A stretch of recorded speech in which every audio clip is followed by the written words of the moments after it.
Dans ce premier TP de découverte de l'utilisation du logiciel Blender, je vais partir de la scène initiale constituée d'un cube, d'une caméra et d'une lampe.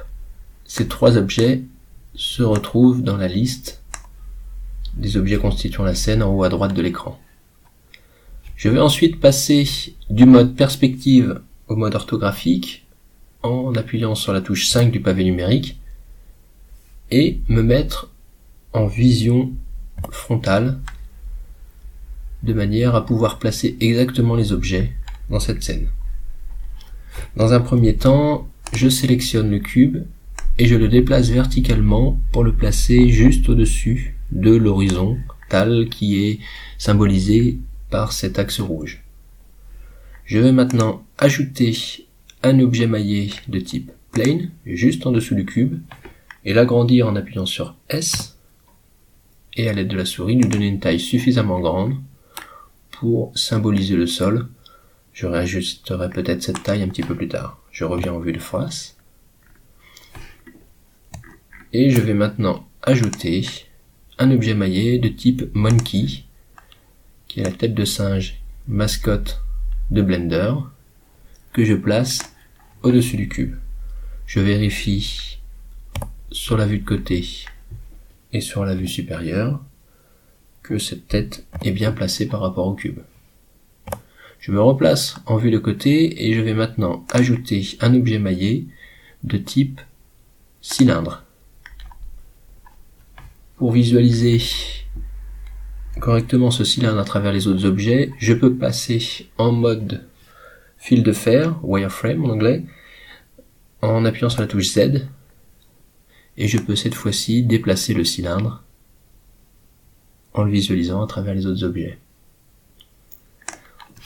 Si je viens en vue de dessus, on voit que le cylindre est beaucoup plus grand que sa taille prévue, et donc je vais le réduire en appuyant sur Scale et lui donner une dimension plus petite. Je repasse en vue de côté.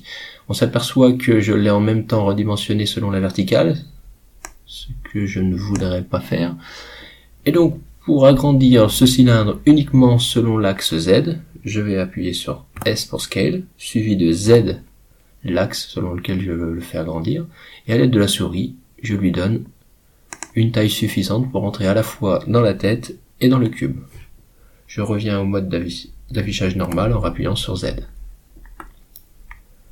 La scène est presque terminée, je vais juste améliorer 2-3 choses. Tout d'abord le cylindre, on s'aperçoit que si on zoome un peu trop sur le cylindre, on voit toutes les faces qui ont permis de créer ce cylindre. Pour donner un effet plus lisse, je peux cliquer à gauche sur le bouton Smooth, ce qui lui donnera donc un meilleur rendu au final. De même pour la tête de singe, je peux cliquer tout d'abord sur Smooth, et je vais même améliorer encore le maillage en allant dans le menu à droite, ce menu modifieur, et rajouter un modifieur de type Subdivision Surface qui va le rendre beaucoup plus lisse. J'ai deux paramètres dans Subdivision Surface. Plus j'augmente ce nombre ici, et plus j'améliore la qualité de la visualisation. Par contre, si je me place en mode fil de fer, on s'aperçoit que plus j'augmente cette grandeur, et plus le maillage va être important, et donc entraîner beaucoup de calculs au niveau de l'ordinateur. Je vais m'arrêter ici à une valeur de 2.